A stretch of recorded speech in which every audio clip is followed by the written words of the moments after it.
علیکم. دا ګوریا خاک افغان ولایت او خاک افغان ولسوالۍ زابل ولایت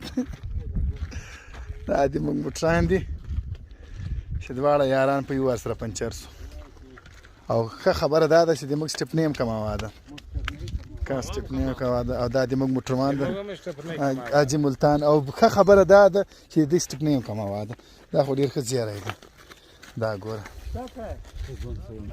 استاده څه به کوو اوس خبره وه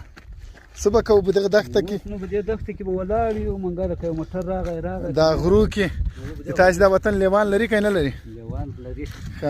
هغه لیوان انسانان خوري که هغو ته انسانان خوند نه ورکوي یا انسانان هم خوري که سودخواره خوري او سودخواره هم نه پرېږدي ودې مور شدي زه په سودخورو به مې ځان خلاص کړی و لیوه به راغلی و ما به ورته وایي زه سودخور یم